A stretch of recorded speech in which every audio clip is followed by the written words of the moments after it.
I'm going to speak about the political base of Saudi society and the royal family. The Saudi regime draws its authority from the country's legendary founder, Ibn Saud, who established the country on the 23rd of September 1932.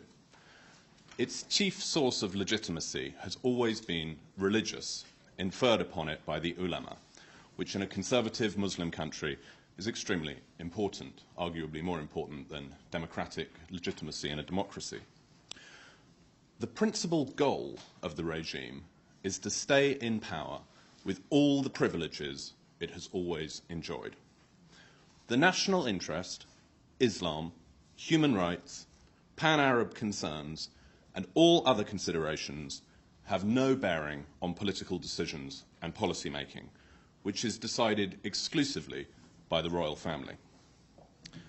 Saudi princes hold all the most important positions. They view themselves as the property owners and all the citizens as their subjects.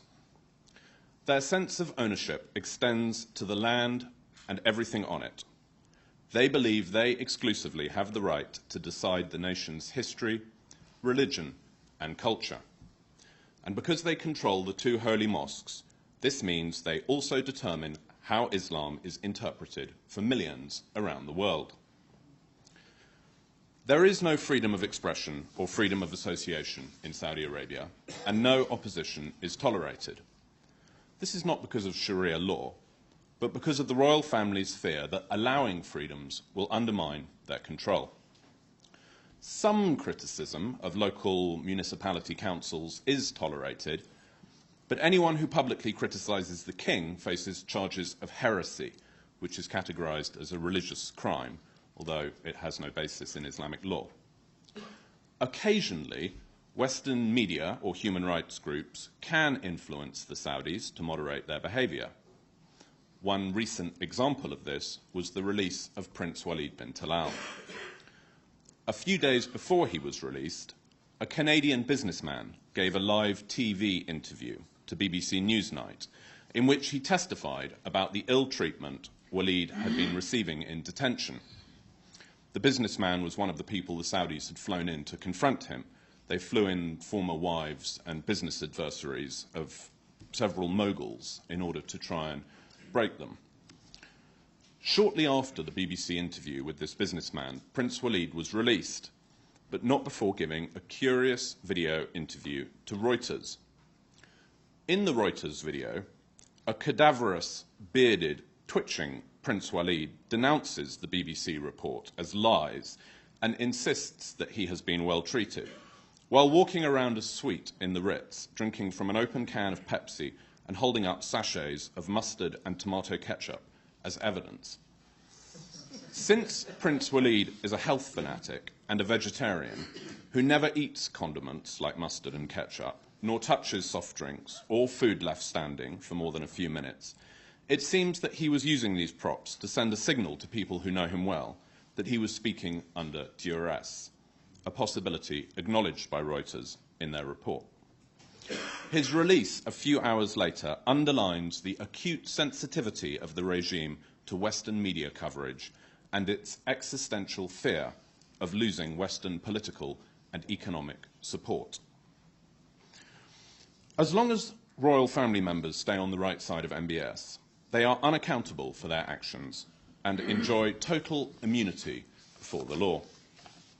They are entitled to innumerable privileges from cradle to grave and lead lives of extraordinary luxury and decadence.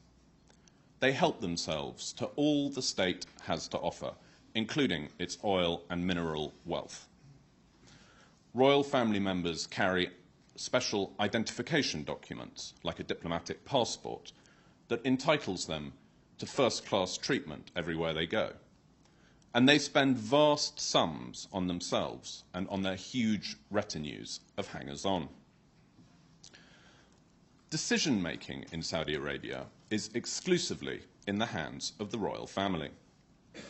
Contrary to claims by the Saudi lobby, the regime does not share power with the ulama, liberals, the Majlis al-Shura, other tribes, or anybody else. As in any Muslim nation, Ulama have an important social role, but they cannot debate issues of national or political importance without royal invitation, let alone take an independent position. They are appointed and sacked arbitrarily by the king and have no power besides that bestowed on them by the regime. Within the regime, there are some liberal or secular figures in influential positions, mainly in the media. Many of these liberals are close personal friends with Saudi royal family members, but they do not have a role in decision-making. There is no transparency, and the regime is deeply secretive. Economic statistics are produced from time to time, but there are no independent bodies capable of verification. We have to piece together information about Saudi Arabia and the Saudi economy using reliable external statistics. Interestingly, the recent purge has marked a change in Saudi politics. MBS turning the country from rule by family to one-man rule undermines the narrative that regime propaganda has been peddling for many years, namely replacing the traditional Arabic concept of allegiance to a national leader, the king, with allegiance to the whole royal family, and there are thousands of them, whether they have any official position or not. Other appointed officials who are not family members, like, for example, the ministers of health or education, are not in the same top category. By treating royal family members like criminals and imprisoning them in the Ritz, Mohammed bin Salman has ended this idea that the whole family is somehow sacrosanct, and he has damaged its reputation, making public unrest more likely. Now I'm going to say a few words about Saudi foreign policy.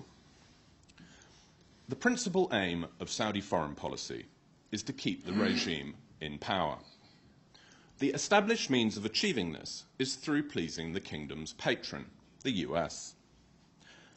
Over time, the regime has learned that the best way to please the US is to please Israel and the Zionist lobby, and relations between Saudi Arabia and Israel have never been better. The US-Saudi relationship involves security, politics, money, intelligence, and above all, oil. It is a relationship between the US as a country and the Saudis as a family. Nothing changes when a new administration enters the White House. The ordinary people of Saudi Arabia are never consulted or involved. Originally, the relationship was based on a deal: security for the Saudi regime in exchange for a reliable supply of oil to the US at an affordable price. It was symbiotic, although the US always held the upper hand.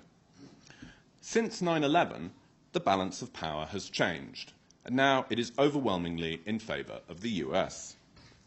Today, the regime cares more about US public opinion than the opinion of its own people. It tries its best to meet US demands, and its PR machine portrays the regime as America's loyal servant and, like it or not, the best hope for governance. Every year, the regime spends hundreds of millions of dollars whitewashing its image in the US through public information campaigns and Washington lobbyists. Other Western governments and electorates are also targeted, but the US is the primary Saudi foreign policy concern. Saudi Arabia depends on the US for protection against every external and internal threat, including peaceful democratic challenges from the people. The US has never supported peaceful democratic opposition movements in Saudi Arabia. The lack of opportunities for peaceful political reform has led to violence, which has now been exported to us in the form of a massive wave of terrorism on the streets of the UK and in other European countries. On the US side of the relationship, the US highly values the Saudi regime because it is predictable and it is prepared to act against the national interest. It depends on the Saudi royal family to meet key foreign policy goals: control oil in the region, maintain a friendly regime in charge of the two holy mosques, and maintain the security of Israel.